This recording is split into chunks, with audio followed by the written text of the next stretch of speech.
तो जितने भी नए लोग यहाँ पे आए हैं वो ये जान लें कि मैं उत्कर्ष नारायण अत्रेय हूँ और ऐसा कुछ पहली बार मैंने करने की कोशिश की है क्योंकि ये एक डॉक्यूमेंट्री वीडियो है और इस डॉक्यूमेंट्री वीडियो का आधार ही है आधारशिला वृद्धाश्रम।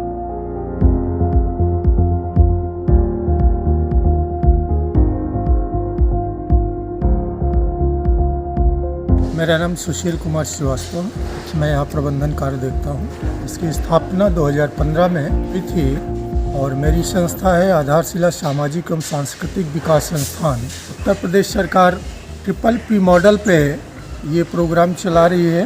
देश के प्रत्येक जनपद में वृद्धाश्रम संचालित हो रहे हैं सरकार के माध्यम से और इन वृद्धाश्रमों में 60 वर्ष से ऊपर आयु के वो लोग रहते हैं जिनका भरण पोषण अपने परिवार या अपने परिवारीजनों के बीच में सही ढंग से नहीं हो पा रहा है। और यहाँ पे निःशुल्क आवास, निःशुल्क भोजन, निःशुल्क देखभाल, निःशुल्क वस्त्र और ये चिकित्सा व्यवस्था वगैरह सारी कुछ निःशुल्क है।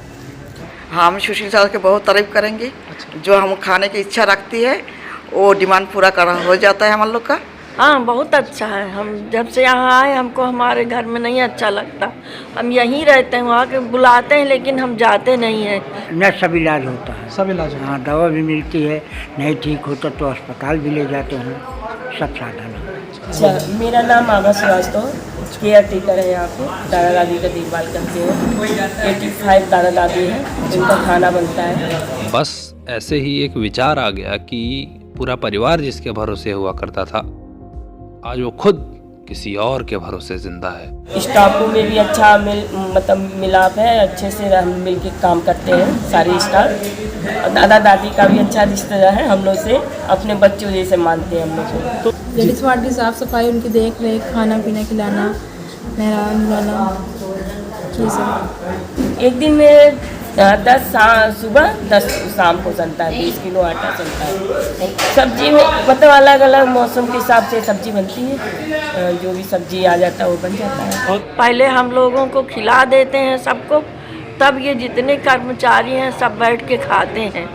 बहुत अच्छा है आश्रम, बहुत अच्छा। सब कुछ घर दुआर छोड़ कर हम लोग यही 6 साल से हैं। मोतीलाल इंजीनियरिंग कॉलेज पास रहने वाला हूँ। यहाँ हमें 3 महीना हो गया है। 3 महीने से मैं यहाँ रह रहा हूँ। मैं बरेली का रहने वाला हूँ। मैं खाद्य एवं रसद विभाग में नौकरी करता था, अब रिटायर हो गया हूँ। जीवन अच्छा है, यहाँ कोई तकलीफ नहीं है जी। सब कुछ हमको यहाँ मिलता है, बहुत अच्छा है, घर से अच्छा है। चंद्रिका नाम है। चंद्रिका नाम। 1 साल हो गया। 1 साल हो गया। सब ठीक है, सब अच्छा है। लेकिन मुझे यहाँ आके इतना आनंद मिलता है। सब में हमारा जो है इतना स्वादिष्ट होता है। सुबह शाम का टाइम से खाना मिलता है। ये तो अपने माँ बाप ही करते हैं और तो कोई नहीं करता ऐसा।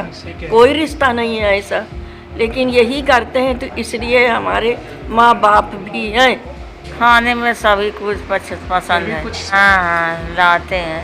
मगर हम लोग कहते नहीं हैं कि हमको ये चीज़ ला, जो ले आते हैं वही अपना। और सब कपड़े ओढ़ने बिछाने के गर्म कपड़े से लेके तब तक सब बहुत सुविधा मिलती है सबको। अब सब कुछ तो सब मिल ही रहा है, अब इससे अच्छा क्या मिल सकता है। सब कुछ मिल रहा है, कोई कमी नहीं है। प्रयास हम लोगों का ये रहता है कि जीवन में जो भी समय इन लोगों का बचा है वो समय इनका हंसी खुशी से बीते, इन लोगों को किसी भी प्रकार का कष्ट न हो। मुझे अच्छी है, पहले दौर अच्छी थी। अच्छा, अब तो हम लोग बिल्कुल बेकार है, शरीर से बेकार हो गए। आज हम सिविल लाइन से हैं। PK श्रीवास्तव मेरा नाम है। राजनीति में इंटरेस्ट है? जरूरत से ज़्यादा। अच्छा, भाजपा की आएगी कन्फर्म। भाई हमारी सरकार ने जो किया है शायद पिछली सरकार से ज़्यादा किया है। हाँ, सब चीज़, सब हर जगह जाने देते हैं सर जी हमारे। हर जगह ले जाते हैं, इलाहाबाद मंदिर सब जगह घुमाने ले जाते हैं। वही सिविल लाइन में प्रोग्राम था पिछले साल तो वहाँ ले गए थे। इसलिए मैं कह रहा हूँ भाजपा सरकार डेफिनेट श्योर आएगी। मैं इलाहाबाद रहता था, पहले नैनी में आ गया हूँ। आज 6 साल से हो गया मुझे यहाँ। देखिए, रेस में सभी लोग होते हैं, लेकिन कुछ सरकारें ऐसी हैं उनके वो पीछे ही रह जाते हैं। हमने दे दिया। किसको? भाई को। सब भाइयों को लिख दिया अपनी संपत्ति, खेत बाड़ी सब 22 बीघे ज़मीन दी। सभी कष्टों से मुक्त रहे, एक हंसी खुशी का माहौल हो, इनको अच्छा से अच्छा भोजन मिले, अच्छा से अच्छा वातावरण मिले। और मेरे बच्चे 2 हैं, मैं दोनों सबको बना दिया है, और बेटियां हैं 4, सब शादी ब्याह कर दिया सबका। हम इलाहाबाद की ही बता रहे हैं। इलाहाबाद की सड़कें टनाटन, इतने दिनों में कम से कम 10 पुल इलाहाबाद के अंदर बने हैं।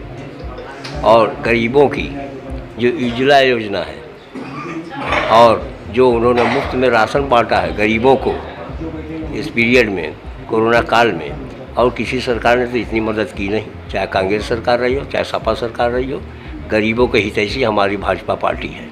नहीं, हम शादी करवे नहीं गए और 25 साल की उम्र से इनकार कर रहे हैं, कहीं नहीं करेंगे कि बामी से एक माता जी आई यहाँ प्रवचन की, और हम ढोलक बजाओ रहें, गावत रहें। हम पहुँचे, हम बजाए हो जाए, कहीं हमारे साथ चलोगी? जब नाश्ता करे लागे सब जन, हम कहाँ चलेंगे? हम कहे कि यहाँ रहेंगे तो शादी हमारी कर देंगे। जी, स्वयं को कमाने के लिए तो हर आदमी हाथ पैर मारता है, मेहनत करता है, लेकिन यहाँ पे भैया 2 चीज़ें हैं। एक तो हम जो सेवा दे रहे हैं, जो कार्य कर रहे हैं, उसका कुछ ना कुछ हमें उसका प्रतिफल मिलता है, जिससे हमारा घर परिवार चलता है। और इसके अलावा जो हमें वृद्धजनों की दुआएं मिलती हैं, वो दुआएं भी हमारे साथ काम करती हैं। जो सुशील श्रीवास्तव जैसे बेटा को जो माँ ने जन्म दिया है, उसको भी बहुत बहुत अभागी हूँ हम लोग। ऐसे बेटा भगवान करे सबका दे। मैं ये कहता हूँ कि ये विभाग और ये संस्था जो है हमेशा कायम रहे, मैं उसकी जो है कामना करता हूँ। और ख़ास तौर से हमारे ये सुशील सर जी, ये सबका बहुत एक समान कल्याण करते हैं। ये हमारे भतीजे भी हैं, भाई भी हैं, बेटे भी हैं। ये हमारे साथ कृष्ण भी हैं, हम लोग गोपियाँ भी हैं। ये हम लोग माँ हैं, ये हमारे बेटे भी हैं। सब कुछ यही है हमारे लिए, भगवान भी यही है। हाँ, तमाम हमारे साथ NGOs जुड़े हैं, इंडिविजुअल लोग जुड़े हुए हैं। वो इस भावना से आते हैं कि यहाँ पे ऐसे ऐसे वंचित परिवार के लोग रहते हैं जिन्हें देखभाल नहीं हो पाई और अपना घर छोड़ना पड़ा, तो उनकी खुशियों को साझा करने के लिए, उन्हें और प्रफुल्लित करने के लिए, उनकी मदद करने के लिए ये NGOs और अन्य लोग आते हैं। और औरव फाउंडेशन की तरफ से किसी न किसी त्यौहार में या किसी न किसी कार्यक्रम में कुछ ना कुछ इनकी तरफ से प्रोग्राम रखा जाता है। जैसे आप मान लीजिए दिवाली है, तो दिवाली के उपलक्ष्य में वृद्धाश्रम हो गया या अनाथ आश्रम हो गया या कहीं पर कोई कार्यक्रम करा दिया गया। ये कहना है कि सब लोग जितने लोग बैठे हैं आएंगे, एक एक करके दीप जलाएंगे। दीप जलाने के बाद हम सभी लोग आपकी खुशी में शरीक होंगे। ये एक अच्छी बात है, इससे और अन्य लोगों को प्रेरणा मिलेगी जो हमारे वृद्धाश्रम में वृद्ध नहीं हैं या कहीं में भी समाज में उपेक्षित हो रहे हैं। तो इन प्रयासों से उन सामाजिक लोगों को प्रेरणा मिलेगी कि उन्हें लोग मदद करें और उन्हें अच्छे जीवन यापन के लिए सहयोग करें। हैप्पी दिवाली। किसी भी चीज़ का शुरू करने के पीछे कोई कारण या सिद्धांत होता है। तो जैसा कि भाई ने बताया कि इस NGO को शुरू करने के पीछे हमारा एक मोटिव ये था कि समाज में चाहे वो वृद्ध लोग हों, चाहे वो स्लम एरिया के बच्चे हों, समाज में बच्चों को शिक्षित करना, वृद्ध लोगों को एक सहारा बनना और इसके माध्यम से समाज में एक सकारात्मक संदेश पहुंचाना। तो सबसे पहले आप सुबह उठते हैं तो सब कुछ है। जो आप लोग आजकल ये चिप्स और नमकीन ये सब चल गई हैं, ये सब चीज़ें ना खा करके आप थोड़ा सा सुपारी के बराबर गुड़ या चीनी वो खाइए, और आप जो भी पढ़ेंगे वो आपके दिमाग में चिटकता जाएगा। क्योंकि आपको अभी बहुत युद्ध झेलने हैं, बहुत है। ये पढ़ाई में आप ध्यान दीजिए। मैं तो पढ़ाई छोड़ दिया था, बहुत फास्ट था, लेकिन हमने अपनी लड़की को ये गुण दे करके, और ये लेख हमने पढ़ा था, ये अमेरिका का बता रहा हूँ आपको, कि एक कहते हैं ना कि जब आग लगती है तो चिंगारी बहुत ज़रूरी होती है। तो इनके मन में तभी एक चिंगारी प्रज्वलित हुई और वो आग इतनी फैली कि आज जाके औरव फाउंडेशन एक बहुत बड़ा NGO बन गया। और वो NGO एक जीवन ज्योति, एक शिक्षा NGO है, उसके साथ में अटैच है, पुलिस मित्रा के साथ में अटैच है। सभी लोग अब साथ मिलकर काम कर रहे हैं। अच्छा, तो इस समय NGO में 200+ मेंबर्स हैं ऑल ओवर प्रयागराज में भी। आज एक मैं भी जुड़ गया, आज एक आप जुड़ गए हुए हैं, 200+ मेंबर्स हैं। और आप लोग के साथ हम लोग आते हैं, यहाँ एंजॉय करते हैं, अच्छा लगता है। आप लोग से मिलते हैं, बातचीत करते हैं, आप लोग का आशीर्वाद मिलता है।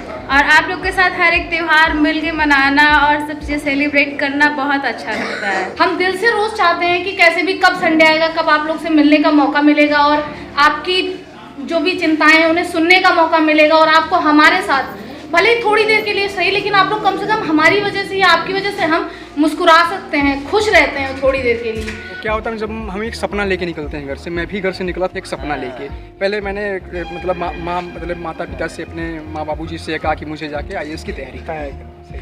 तो वो बोले कि अभी तुम ये छोटा मोटा काम कर नहीं पा रहे हो, IAS की तैयारी करने गए हो। तुम कहे नहीं, अब सीने में आग लगी हुई, अब IAS की तैयारी करना, बनना तो IAS। खाक मजा है जीने में जो ना आग लगी हो। हाँ, कहते हैं कि तालीम नहीं दिया करते पंछियों को उनकी उड़ानों की, वो खुद ही तय करते हैं मंजिल इन ऊंचे आसमानों की। लूट लिया तो। और आप लोग इतने प्यार से हमारे लोग के साथ रहते हैं कि जैसे हम आपके ही घर के ही हो, इस तरीके से बिहेव करते हैं, इसलिए हमारे लोग का बार बार आने का मन करता है। फिलहाल हम लोग ही 4-5 बार आ चुके हैं, आप लोगों से मिल चुके हैं। हालांकि आज मुझे घर जाना था, लेकिन घर वालों से बताया कि नहीं, मेरे लिए यहाँ आना ज़्यादा ज़रूरी है बजाय घर आने के। 1 से जुड़े 2, 2 से जुड़े 4, 4 से जुड़े 6, इस तरह और लोग मोटिवेट होते रहे। तो ये NGO से लोग मोटिवेट भी होते रहे और लोगों को मदद भी मिलती रही। आप जैसे बात कर रहे हैं कि फंडिंग कैसे होती है, देखिए एक तो रजिस्ट्रेशन होता है, सरकार की तरफ से कुछ फंडिंग हो जाती है। सर आप एक रजिस्टर्ड NGO से, मतलब जितने भी सदस्य हैं, और इसकी कई ब्रांचेस भी हैं। एक इलाहाबाद में ब्रांचेस है, एक फिरोजाबाद में भी, फिरोजाबाद में है, एक बांदा में है, एक बांदा में है, एक भिलाई, हाँ भिलाई छत्तीसगढ़ में है, और समझ लीजिए दूसरे राज्यों तक में फैली हुई है। अब इसके धीरे धीरे ब्रांच और प्रसारित हो रहे हैं। नीरज पुरवार सर, उन्होंने काफ़ी विशेष रूप से योगदान दिया है और विकास जी का मैं और नीरज पुरवार जी का मैं बहुत बहुत विशेष आभार व्यक्त करना चाहता हूं कि आप लोगों के बीच में उन्होंने ये कार्यक्रम रखने का फैसला लिया। हम लोग खुशियां बांटने आए हैं, तो आप लोग भी हमारे साथ में अपनी खुशियों को साझा करें। वो चीज़ें हैं, इतना अच्छा आप लोग माहौल बना देते हैं, गाना साथ में। 100 साल पहले मुझे तुमसे प्यार था, मुझे तुमसे प्यार था, आज भी है और कल भी रहेगा। सदियों से तुझसे मिलने जिया बेकरार था, जिया बेकरार था, आज भी है और कल भी रहेगा। जैसे कि आज का जो मेन मोटिव था, हमारे जो नीरज पुरवार भैया थे, मतलब सुझाया गया कि दीपावली है, वृद्धाश्रम के लोगों के साथ इनको भी खुशियाँ देनी चाहिए। बस देखिए, जब तक हम किसी के हमदर्द नहीं बनेंगे तो दर्द हमारा और उनका कम होगा नहीं, कम नहीं होगा।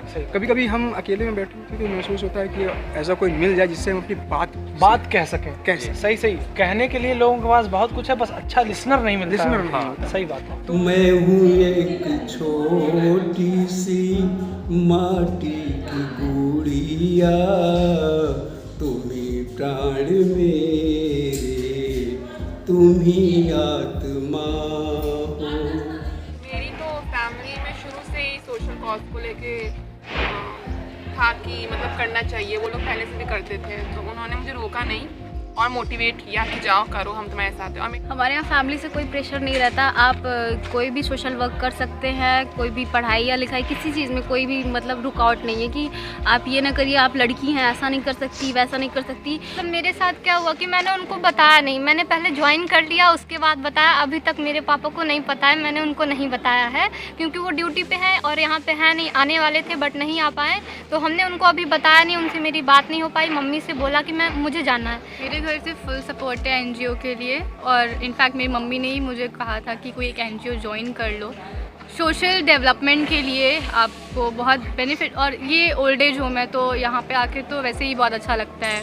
तो मेरे घर में सब पहले से सोशल वर्क में इन्वॉल्व थे और फैमिली में कोई बाउंडेशन नहीं है कि ऐसा नहीं करना है, मतलब पूरा सपोर्ट है। फैमिली में किसी भी तरीके से कोई रुकावट नहीं होती है और हमारे फैमिली वाले सपोर्ट भी करते हैं। हाँ मैं यहाँ जा रही हूँ तो ये नहीं कि पहले इंक्वायरी पूरी बैठा ले, कहाँ जा रहे हो, कैसे जा रहे हो, क्या करना है, कितने टाइमिंग लेंगे, ऐसा कुछ नहीं। कोई सोशल वर्क हाँ ठीक है सपोर्ट करते हैं, हम लोग आते भी इंजॉय भी करते हैं, चीज़ों को पोस्ट भी करते हैं, चीज़ों में इंटरेस्ट भी करते हैं और फैमिली वाले इम्प्रेस भी होते हैं कि हाँ हमें भी अपने बच्चों को थोड़ा सोशल वर्क में एक्टिव रखना चाहिए, जिससे चीज़ों की नॉलेज भी गेन होती है। तो मम्मी कहती हैं कि कहाँ जाना है, तो मैंने उनको बताया नहीं था। फिर मैंने उनको डिटेल समझाया, तो उसके बाद कहती हैं ठीक है कोई बात नहीं, जाओ टाइम से आ जाना, होता है सबके यहाँ होता है। तो इस वजह से मेरे यहाँ भी ये चीज़ था, पापा को नहीं बताया अभी। सोशल वर्क में आने के लिए आपका अंदर से ही आना चाहिए कि आपको करना है कुछ देश के लिए। स्लम एरिया के बच्चों को देख के, और आजकल ओल्ड एज मतलब ओल्ड पीपल्स के साथ बहुत हो रहा है कि उन्हें लोग निकाल दे रहे हैं, उन्हें हटा देते हैं, बूढ़े हैं इसलिए उनका बोझ नहीं लेना चाहते वो लोग। तो ये सब चीज़ें मैंने देखी है, तो वो चीज़ें मुझे मतलब इंस्पायर करी कि कुछ करना चाहिए उनके लिए। मेरी मम्मी हमेशा आती है, इस बार वो नहीं आ पाई, लेकिन ऑलमोस्ट हर इवेंट पे वो आती है। मैं मतलब 9 से और 11:30 भी क्लास थी मेरी, और घर पे मम्मी उनकी हेल्थ नहीं सही रहती, फिर भी मैं उठी, मैंने पूरा खाना बनाया, उसके बाद मैं रेडी हुई, उसके बाद मैं आई, फिर 2 से 5 फिर मेरी क्लास है, बट मैंने कहा मैनेज करूँगी, मुझे जाना है, मेरा फर्स्ट टाइम है और फिर आना है, आगे भी आना है। मुझे भी इंटरेस्ट काफ़ी पहले से था बट नहीं हो पाया मुझे। जैसे यहाँ का संडे का हमारा अक्सर इवेंट रहता है कि संडे विद ग्रैंड फ्रेंड्स वगैरह का, तो हम लोग यहाँ आते हैं, टाइम स्पेंड करते हैं। हाँ, हमारी क्लासेस रहती हैं, कुछ कोचिंग्स वगैरह का रहता है, ऑनलाइन क्लासेस इस टाइम तो सारी ऑनलाइन चल रही कोविड की वजह से। तो हम लोग टाइम बाउंडेशन जैसे कि हम लोग बनाते हैं कि हाँ इस टाइम पे सबसे बात किया, आपस में टाइम मैनेज किया कि कितने बजे रखना है, कब सब कंफर्टेबल हो पाएंगे। जैसे आज का ही हमारा टाइमिंग था, सबने बोला कि 12-1 बजे 2 बजे रखते हैं, हमने कहा नहीं 11 बजे आप रखोगे, इवेंट को फिनिश करते करते 2 बज जाएगा, और 2 बजे सबका ऑलमोस्ट बाकी चीज़ों का भी टाइम स्टार्ट हो जाता है। तो उस हिसाब से हम लोग टाइम को आपस में भी बात करके मैनेज करते हैं, और स्टडी को भी हाँ ठीक है, ये चीज़ें भी हमारे लिए ज़रूरी, क्योंकि कहीं ना कहीं स्टडी में ये भी हमें एक तरीके से हेल्प करता है, सोशली इम्प्रूव करता है। आप लोग इस तरह के सोशल कॉजेज़ में जुड़ रहे हो, ये देख के काफ़ी खुशी होती है कि हाँ आज भी हिंदुस्तान के युवा में जो है वो सच्चाई जो है वो झलक रही है कि हाँ अगर कोई काम हमने ज्वाइन कर लिया है तो हम उसको छोड़ेंगे नहीं, हाँ हम आखिरी सांस तक उसको निभाएंगे। और काफ़ी अच्छा, आप एक बार आप सभी खुद के लिए क्लैप कर लो। इस एनजीओ में आने के बाद मुझे तो नहीं लगता है कि मैं कभी छोड़ पाऊंगा इस एनजीओ को, क्योंकि यहाँ पे पहली बात तो ये है कि सारे के सारे लोग मिलनसार बहुत हैं, इनके साथ रह के वाइब अच्छी आती है। हम लोग मतलब सुनते भी हैं, उनकी खुशी में शामिल भी होते हैं और उनके लिए करते भी हैं, ना कि एक सोच के छोड़ दिए। तो इसी तरह से प्रोग्राम चल रहा है, और उसी के माध्यम से आज ये दिवाली के उपलक्ष्य में कार्यक्रम रखा गया। हालांकि ये समय समय पर त्यौहार पर हमेशा किया जाता है। आरव फाउंडेशन ने जो आज दीपावली के पूर्व में कार्यक्रम किया, वो भी एक दादा दादी लोगों को खुशी बांटने का काम था, और आधारशिला वृद्धाश्रम के साथ आरव फाउंडेशन का एक ऐसा लगाव हो गया है कि वो समय समय पे आके इन लोगों के लिए मदद हेतु काफ़ी चीज़ें इन लोगों को प्रोवाइड भी कराते हैं, और इन लोगों के लिए खुशियाँ भी लाते हैं।